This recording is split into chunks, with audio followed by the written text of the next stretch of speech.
Welcome to my short and easy class of accounts.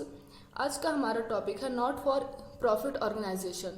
Friends, ये topic बड़ा ही interesting है अगर आप लोग इसे शुरू से लेकर के लास्ट तक समझेंगे। ठीक है, तो हम लोग स्टार्ट करते हैं not for profit organisation. Not for profit organisation के ऐसे फॉर्म होते हैं जिनका मेन मकसद कभी भी प्रॉफिट अर्न करना नहीं होता है। ये सोसाइटी की वेलफेयर को लेकर के स्टार्ट किए जाते हैं या फॉर्म किए जाते हैं। सीधी सी बात है, इनके जो ओनर्स रहते हैं ये हमारे सोसाइटी के ही कुछ मेंबर्स होते हैं जिनके थ्रू ये ऑर्गेनाइजेशन फॉर्म किए जाते हैं। तो हम लोग इसको अब थोड़ा सा डिटेल में समझ लेते हैं। Not for profit organisation is that organisation whose main objective is not to earn profit but to serve society. आपको ये लाइन ध्यान में रखनी है कि ये ऑर्गेनाइजेशन के ऐसे फॉर्म होते हैं जिनका कभी भी प्रॉफिट अर्न करना मोटिव नहीं होता है। इनका मेन ऑब्जेक्टिव रहता है सोसाइटी को सर्व करना, मतलब ज़्यादा से ज़्यादा सोसाइटी को हम लोग अपनी सर्विसेज दे करके सेटिस्फाइड कर लें। It is also known as non profit organisation, जिसे हम लोग शॉर्ट में एनपीओज बोलते हैं। ठीक, इनके एग्जाम्पल्स आपके सोसाइटी में बहुत सारे मौजूद रहते हैं। For schools, colleges, public hospitals, literary societies, social welfare organisation, clubs वगैरह वगैरह। ओके, अब आपके मन में एक क्वेश्चन जरूर उठ रहा होगा कि अगर ये प्रॉफिट को लेकर के फॉर्म नहीं किए जाते हैं तो ये लोग अपने जो एक्टिविटीज़ हैं ये चलते कैसे हैं? इनके क्या खुद के कोई खर्च नहीं होते हैं?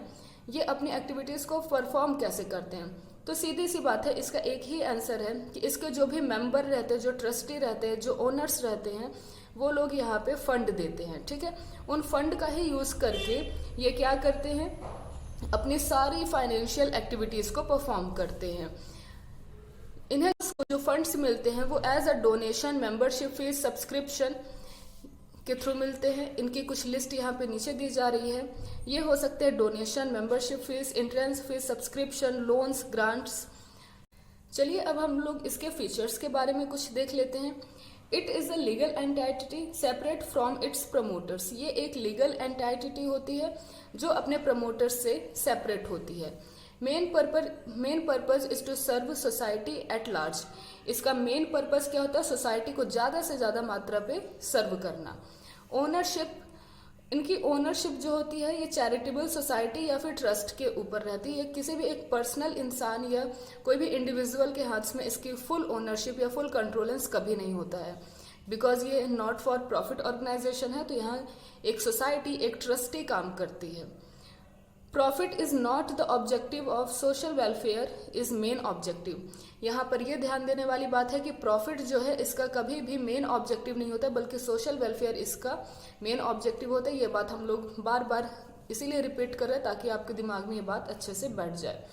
मैनेजमेंट, इसका मैनेजमेंट कैसे होता है? तो सीधी सी बात है, it is managed by a group of individual often called trustees और मैनेजिंग कमिटी। इसका जो मैनेजमेंट होता है वह कुछ लोगों के ग्रुप के थ्रू होता है जिसे हम लोग ट्रस्टी या कि मैनेजिंग कमेटी बोलते हैं। Fund based operations done by NPOs. ये हम लोग अभी अभी डिस्कस किए कि एनपीओ की एक्टिविटीज किसके थ्रू परफॉर्म होती है।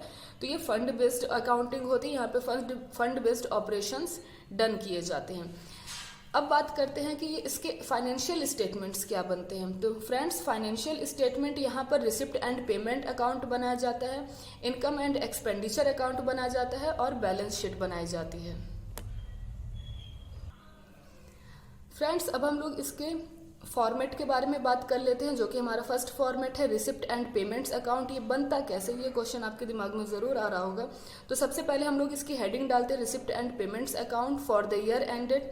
आपके लेफ्ट साइड में डेबिट रहता है और आपके लेफ्ट साइड में डेबिट बनता है और राइट साइड में क्रेडिट। डेबिट साइड ही हम लोग ऑर्गेनाइजेशन के सारे रिसिप्ट्स लिखते हैं और क्रेडिट साइड हम लोग ऑर्गेनाइजेशन को मिलने वाले सारे पेमेंट्स लिखते हैं। अब बात करते हैं इनकी हेड्स क्या क्या है। Receipt and payment account always start होता है ओपनिंग बैलेंस से, which is cash in hand और कैश एट बैंक। इसके बाद हम लोग सब्सक्रिप्शन नोट करते हैं जो इसके मेंबर्स के थ्रू मिलता है। सब्सक्रिप्शन किसी भी ईयर का हो वो रिकॉर्ड एक ही करंट ईयर पे किया जाता है, चाहे आपका प्रीवियस ईयर का हो, चाहे करंट ईयर का हो, चाहे नेक्स्ट ईयर का हो।